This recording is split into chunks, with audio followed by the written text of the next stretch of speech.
Well, a new year, a new administration, and a new chapter in the fight against COVID-19. I caught up with one of the UAE's top diplomats and asked him about the future of the Middle East. I want to kick off by asking you to just walk us through the Abraham Accords up to this point. Was there anything about this whole process that was surprising to you and how it's all played out thus far? Yeah, I think it was incredibly surprising that something like this could have been pulled off. And I take my figurative hat off to the Trump administration, in particular Jared Kushner, for having been able to achieve something that none of us really thought could be was possible. The idea that we would actually sign a peace treaty with Israel, given the decades of anti-Israeli and anti-Semitic rhetoric that we've heard in the region. And after there was a presentation that Jared Kushner had made on the economic plan. We were there. In Bahrain. And it was fascinating, but it seemed at the time... The skepticism was still there. Oh, there was a tremendous amount of skepticism. And it was almost like, a startup presentation. Fantastic and really, really youthful, but somehow disconnected. And yet... he clearly tapped into something very, very important. He and the Trump administration understood that the time was right for change. And if you could figure out how to put the parties together, almost relentlessly pushing for understanding, then they managed to pull it off and did something that nobody else has managed. It would be interesting to think how many other American presidents could have been able to do that, but chose not to because they didn't believe that necessarily anything would come of it. We have a situation where a new administration is coming in, the Biden administration. Sure. They've been very clear about their hopes for rapprochement with Iran. And frankly, the UAE and the other Gulf countries, seemingly now with the Abraham Accords, are developing a new security relationship with Israel. Yeah. How big an influence do you think that has had or will have on what this region looks like in the future? Well, for the most part, we've been looking at the relationship not necessarily through a security angle, more as in terms of economies joining together. Israeli economy is particularly well connected globally, and so is the Emirati economy. I think COVID has had an effect in that we've really had to look at what's our competitive edge and how we can take this economy forward. It's much more of an internal look as opposed to a geopolitical look, or a geopolitical stance, I'd say. The interest in... So this idea of this sort of anti-Iran nexus that's being built, is that a false narrative? No, I don't think it's a false narrative, but I think that maybe there's excessive emphasis just on that aspect. And I think we don't have a problem with rapprochement with Iran. What it needs to be, it needs to be conditional. It needs to be participatory. We need to be able to engage also with the Biden administration, with the Iranians, with the region, so that because we're all implicated in these questions. And I think that's what that was the problem with the JCPOA initially, in that it didn't take our concerns into account, and it treated us as bystanders and spectators when we felt that it was directly concerned with our security. So rapprochement with Iran, absolutely. We do business with Iran. We've got a significant Iranian population here. We don't have an issue with that. We do have an issue with, as you and your viewers know, ballistic missiles, nuclear technology, looking at a nuclear weapon, and the corrosive influence that they have on many Arab economies. So if we can put an end to all of that, fantastic. Everybody would be very happy to deal with Iran and on an equal basis. Does the Abraham Accords and that new relationship with Israel mean, do you think, that as a combined force, you will have a seat at that table? Your voices will be heard? I think it's kind of a low-hanging fruit to use our relationship with Israel to present a more unified position across the region in terms of what happens with Iran. We do have common interests. It's clear, because we stand on the side of stopping nuclear proliferation in the region, and we stand on the side of developing local economies and developing our human resources. So in that sense, we stand on the same side. How the Biden administration will take that into account is something that we all need to work on. I don't think it's a secret to the Biden appointees or future appointees that this is the way we look at the region. And I think it's the ex-U.S. ambassador to the UAE, Barbara Leaf, I believe, who is going to be playing a key role in the Biden administration on the region. She knows our concerns very well, and we would expect that those concerns to be taken into account. We in the Emirates are a positive influence. The Gulf states are a positive influence, and it's our belief that the Biden administration and the group of nations that have been negotiating with Iran take us on board and see the positive influence that we can bring to discussions on Iran. Was maximum pressure, in your view, successful? I think we are still in favor of maximum pressure. Yeah, absolutely. Was it successful? We think it'll succeed. If it's continued into the new administration? It's continued, yes. A lot of questions have been raised in the last couple of weeks about the future of democracy after what we saw in the United States on Capitol Hill. Are you concerned that we as the United States don't seem to have a handle on the policies that we are trying to project in terms of democratic values? That's a very interesting question. I was asked that question in early 2017 when I was in the U.S. I was speaking on National Public Radio, and it just occurred to me that actually democracy is a contest. It's a continual contest, and because you have the different branches of government, because you have civil society, because you have laws in the courts, because you have public opinion, you're always going to get some kind of turmoil. Does it end up in being a failed state? No, I don't think so. What I find interesting, fascinating, is all of the legal questions that are thrown up by this, all of the constitutional questions. How much power does a president really have? If he doesn't want to cooperate with the other branches of government, what can you do? And I spent a bit of time reading up on earlier presidents, and it seems that the concept of the presidency is actually it's an expanding one at times and a contracting one at times, and it depends very much on the personality involved and the readiness to uphold values or to uphold kind of a transactional approach. Both seem to work. What's happened in the last few days, obviously, is it's quite distressing to see that, because you're always looking to the United States as a source for global stability.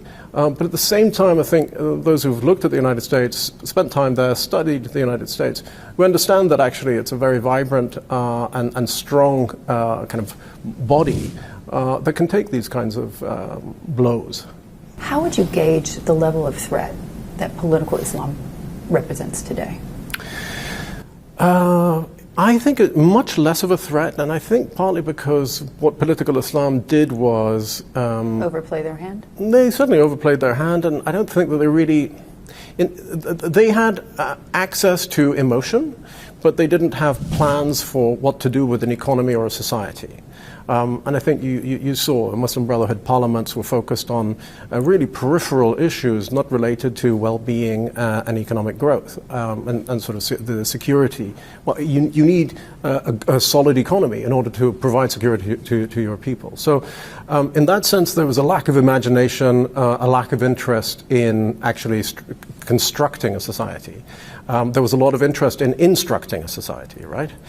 I think what we did in the Gulf states was take the opportunity to begin to look at younger Gulf Arabs' aspirations. And aspirations is an idea that is quite new to the region. In the past, traditionally, we would say, look, you've got a job, it's a government job, you don't really need to have any personal fulfillment. Now, personal fulfillment is seen as an objective, a resource, a way of motivating young men and women to get out there and build their careers. So making the demographics essentially work for the region. Yeah, absolutely. As opposed to against it. Yeah, and there was a time when the UNDP reports came out on the Arab world where there was this big threat of 100 million Arabs coming onto the job market. And particularly in the Emirates, we thought of the young Emiratis not as a threat but as an opportunity. And so government has really moved. I mean, under the leadership of Sheikh Mohammed bin Rashid, ruler of Dubai, the leadership of the government has taken an approach to enable young men and women, to enable them in every possible way, through education, through health, through the way we've dealt with COVID, but also in terms of legal and financial infrastructure, to empower them, to allow them to begin to sort of set up businesses and figure out how to solve problems locally and globally. So that is actually very exciting as a model for the Arab world. And we would encourage other Arab states to look at what we're doing. When you think about this with regards to the sort of bigger picture for the Gulf Arab countries, obviously the three-year blockade with Qatar was of great concern to Western allies. In terms of Qatar, I mean, did you just completely unpack all of that? No, not at all. No, and I do want to say that we didn't see it as a blockade. I think that's an outsider's term. The way we see it is that we decided to withdraw cooperation from Qatar because we disagreed with their fundamental approach to the region. And So now they're going to have a different approach to the region. We are giving them the benefit of the doubt, particularly the Emirates. We are giving them the benefit of the doubt. There is little, no. Because Al Jazeera is still on the air. It is on the air, absolutely. And one would hope that they would tone down the kinds of rhetoric that they were very used to promulgating. Which should actually be of concern to Western states as well. And we can talk about what Al Jazeera does in English and what it does in Arabic, and the way in which they have. With all due respect to journalists, there's a set of journalists who have a vested interest in the continuation of a particular institution. Will Al Jazeera be watched if it isn't as vitriolic as it is? Difficult to say. And will Qatar's motivations, will its tactics and strategies change? We hope so. We really hope so. We're following Saudi Arabia's lead on this, and we've put our trust, as you know, in Saudi Arabia's negotiation with the Qataris, and so we're going to give them the benefit of the doubt, but it's not going to be rosy straight away. There's got to be a lot of confidence building measures, and we'll see how it goes. You talked about following Saudi Arabia's lead on this one. Yeah. Obviously, Saudi Arabia, the largest economy in the region, and in many ways has been, in the last 100 years or so, the leader of the Gulf Arab countries. But the last few years have seen a different narrative emerge, obviously with the United States and the United Arab Emirates, very, very close ties and alignment on so many issues, including, for example, the Abraham Accords. Do you still believe that Saudi Arabia is the leader, really, of this region? Absolutely. There's no doubt. Saudi Arabia is a large. It is the largest Gulf country. It's the largest country that comes from the same origins that we do. We will always look up to them as the older brother, as the leader of the region. And we in those terms, what we do is we speak to leadership in Saudi Arabia. We give them our view of the world, and we will have a slightly different view, but it informs debate, it informs direction, and it's vital that we continue to do that. But there are disagreements from time to time, one of which, of course, is the decision by the UAE to move forward with the Abraham Accords. Do you believe that the older brother in Saudi Arabia will eventually come on board? That's a question for them to answer. We have demonstrated what is possible. And it didn't stop you? Well, no, it didn't stop us because we believed that this was of fundamental interest to the United Arab Emirates. And we're still a sovereign country. We still see Saudi Arabia as the leader, but that doesn't mean that we have abdicated our decision-making power to them. There are certain things that are vital. And in a sense, we are able to lead in certain ways. Lead by example and demonstrate, again, with Israel, what is possible. So in that sense, we're very happy with what we've done. How concerned are you today with Russia and their role in the region? Because obviously they've made a lot of strides in terms of economic diplomacy. They're now working with OPEC very, very closely to stabilize energy markets, which is, of course, of great concern to the UAE, among others. How do you see Russia's role today in the region? I think we deal with Russia as a small state deals with a large state. We are not going to get into their internal politics. We will try to understand how decisions are made. We will try to understand, perhaps how they perceive their place in the world.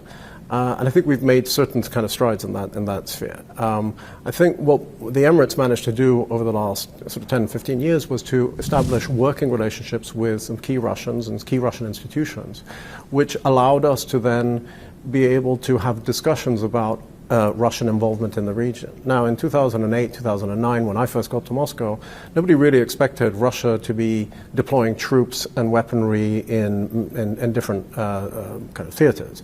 Then Syria came along, and then now it's Libya. But also, you have to take into account that the Russians have very good relations historically with a number of Arab countries and with Iran. So it's important for us to continue to keep that door open. If it means that we understand better the actions of local players because our Russian friends are able to tell us what's going on, then that's something that we really need to take advantage of.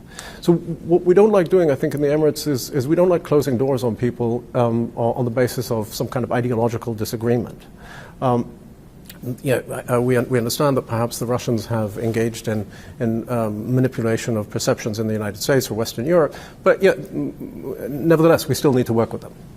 When you think about this with regards to the bigger picture with the region, so Russian influence in the Middle East, Western European influence in the region, and the United States, thinking back 19th century, early 20th century, the great game was about territorial integrity, right? That moved then further into energy markets. It was about who controlled the resources. Today, in so many ways, it's about who controls technology, who controls data. How do you see the great game today in this part of the world? Look at the Eastern Mediterranean. It's still about, and Libya, it's still about resources. Technology is a very interesting thing because I think what we have come to understand is if you want to make decisions, you need access to technology. You need to maybe even own the technology or develop the technology. And although the world is an open marketplace, there are still certain restrictions. I think in the Emirates we've taken a very studied approach to this question. We've understood that our degrees of freedom of action are related to what we produce internally here, both intellectually in terms of strategies, but also in terms of manufactured products. What is it that we can? How do we arm ourselves, essentially, right? And very often, outsiders have looked at us as a marketplace for weaponry. Sovereignty is related to military production. And I think that, to an extent, we're interested in doing that, and we're interested in cybersecurity, and we're interested in artificial intelligence. All of these things that allow us to consolidate our position in the region, but also, if necessary, to project our views across the region.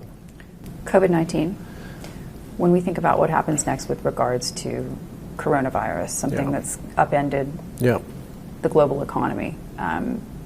Obviously, the UAE has been at the forefront of vaccinations. You're now number 2 in the world, right behind Israel. How do you think that this is going to impact the UAE's ability, not just to do business in the world, but also in terms of exerting that kind of diplomacy? Because if you talk to anybody in the United States, in Europe, in Asia, the only place in the world that seems open today is the UAE. Yeah, it's an interesting question we ask ourselves as well. And between the Emirates, each individual Emirate has a slightly different approach to how it manages the problem, partly because they have different kind of demographic structures as well. We have fairly strict guidelines on mask wearing. It's not a politicized issue, it's a simple health issue. Put your mask on. And we've implemented all of the kinds of rules that you need in restaurants to keep people socially distanced. I know that the leadership in the UAE very, very quickly picked up on the danger. I think it was in January of last year. They picked up on the danger that the virus represented and quickly set up the infrastructure to begin to deal with it. So doing deals with different pharmaceuticals without knowing in advance who was actually going to come up with a vaccine. And then, providing the UAE as a place where vaccine trials could take place. All of this was essentially very forward-thinking, very fast-thinking, and I think it put us ahead of the curve. And now what we're trying to do is we're trying to vaccinate the population up to 50% in order to then hopefully have herd immunity kick in. So I think we internally here are very pleased with the progress we've made. Obviously, there are people who are still getting sick and unfortunately passing away. But overall, we think that we've managed to find a balance between health and safety on the one hand, and economic kind of viability on the other hand. And it's really balancing personal responsibility with an economy that needs to go forward. So essentially we tell people, look, it's no secret what you need to do to avoid COVID, to keep yourself healthy. If you're not willing to do that, well, you genuinely have to take your own kind of responsibility for that. We've also got the hospitals in place, we've got the ventilators in place, and I think in that sense, we're not near being overwhelmed as some other countries have been. It's interesting because obviously Israel is number one in the world at the moment in terms of vaccinations, but one of the areas in which they have failed so far is a plan to vaccinate the Palestinians. And obviously in your relationship with them via the Abraham Accords, you do have significant influence, I think, at least in terms of conversations. Yeah. Are you encouraging Israel to make a push to vaccinate their entire population, as well as the Palestinians? I'm not privy to those discussions. I'm sure we would be, of course, in favor of that, and I wouldn't be surprised if we had been saying something about that. I'm not sure myself of the local politics, the local kind of health politics involved. So, I probably don't have much to say there.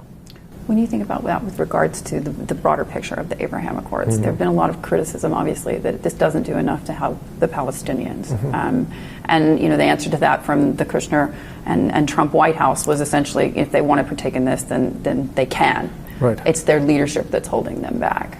Do you believe that to be the case? I don't think it's a secret that we've had problems with Palestinian leadership for some time. But encouraging signs. They've decided to go for elections, although they've sort of prevented certain individuals from running for those elections. But the changes in the air. Perhaps they'll move forward. I'm looking forward to. We always encourage them to engage with the Israelis, and we always encourage the Israelis also to engage with the Palestinians. But again, in a sense, we have put ourselves first as a state, and we're looking towards our own national interest. And but this is something again that the Palestinians may not have picked up on over the last sort of 2 decades. The changing economies of the Gulf and the changing demographics of the Gulf. We need to take care of our people's aspirations. We need to provide them with economic opportunity. We need to provide them with safety and stability. And we're going to do whatever we need to do in order to make sure that that happens. Is there a role that you believe that the Gulf countries, and the UAE in particular, should be playing at this point in Lebanon? Because it's an issue of regional stability. It's an issue of the rise of Hezbollah, which is, of course, a U.S. designated terror organization. Sure, yeah. And now, in your new relationship with Israel, it's essentially a failed state on their border. Is there a role that the UAE plans to play in trying to make that a better place? I think we all have a love for Lebanon, and we've all in the past tried. And perhaps just as the Palestinians needed to rethink their relationship with the Gulf states and the Emirates in particular, the Lebanese might have to do the same. It isn't business as usual. It isn't sort of large sums of money being splashed about in order to calm things. They have fundamental problems, and we at this stage, I don't think we have anything to contribute, to be honest. Your Excellency, thank you so much for joining CNBC. Thank you. That wraps up my exclusive interview with the UAE's Assistant Minister for Culture and Public Diplomacy, Omar Saif Ghobash. I'm Hadley Gamble in Abu Dhabi. Thanks for watching.